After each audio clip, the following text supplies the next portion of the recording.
This is a tutorial video on how this guy went from this to this. Nah, I'm just kidding. Really more like this. So starting out, the tools you're gonna need for this job is a 2-guard, and I recommend the JRL Clippers. Pop that 2-guard on and let's get to work. So first out, I'm gonna start out by debugging his sides so we can get it low enough to see what we got up underneath.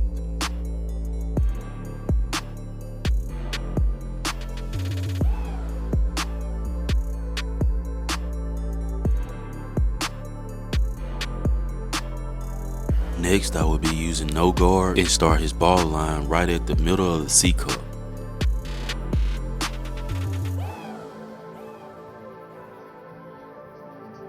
Next up, I will be using my BaByliss Pro trimmers and balding his sides down a little bit short. And notice that I'm not going all the way up to that first line that I made. I'm just cleaning up underneath that first guideline. Next up, I will be using my BaByliss Pro FX3s. This clipper has 2 settings on them, high power and low power. I will be using low power because I'm fading, and I will be opening my blade all the way up. Now on the fade, I will be taking it a step higher. I like to go up about 1 inch so it can give me a little wiggle room to come back down and knock that demarcation line out. So next, I'll be dropping back down and closing my blade all the way up and knocking that demarcation line out. And if you pay close attention, I don't use the blade flat on his head. I like to use the corners and just sketch that demarcation line out. Next up, I will be using my JRLs, and they do have 2 settings on them as well, low power and high power. I'll keep it on a low power and be using a 1 guard to go up to the next step.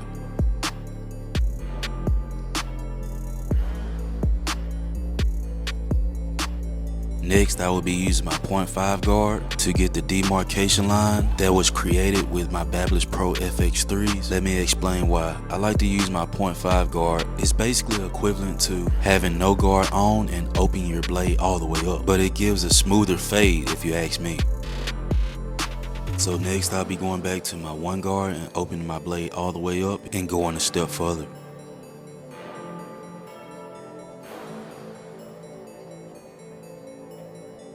Next, I will be using my 1.5 guard to go up a step further.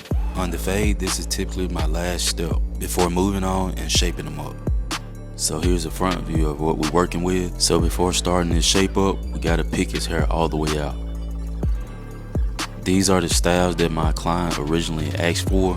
He wanted to cut it down, but he still wanted to keep it a little bit higher than what you see in the pictures. So be on the safe side, put an 8 guard on and kind of pull his hair up a little bit and kind of start shaving down.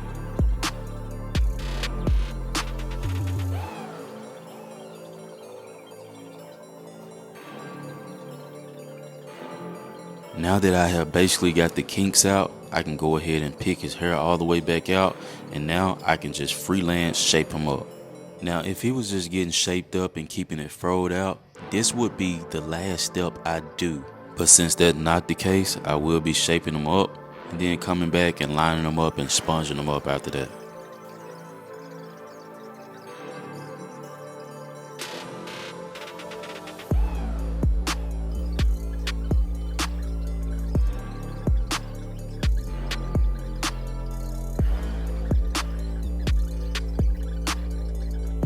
So after this, I did line them up and shape them up with my straight razor. My phone got to acting up, so I went on to the next process, which is my spray gun. This is a temporary enhancement that lasts about a week. He said that he actually had somewhere to go to afterwards, so this is a really good look for people that's going out right after they get done getting a haircut.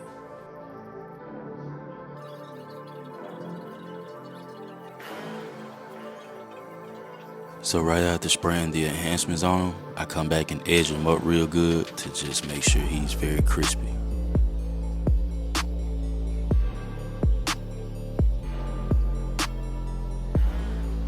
Then for the curly twist, I like to use the Doux Mousse. I like to get a reasonable amount in my hands and go all the way over his hair.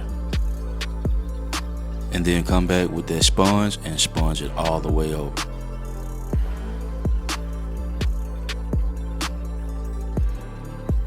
Spray them down with some hair shine, come back with some of that freeze it spray, and then come back for take 2, sponge them up, make sure it holds.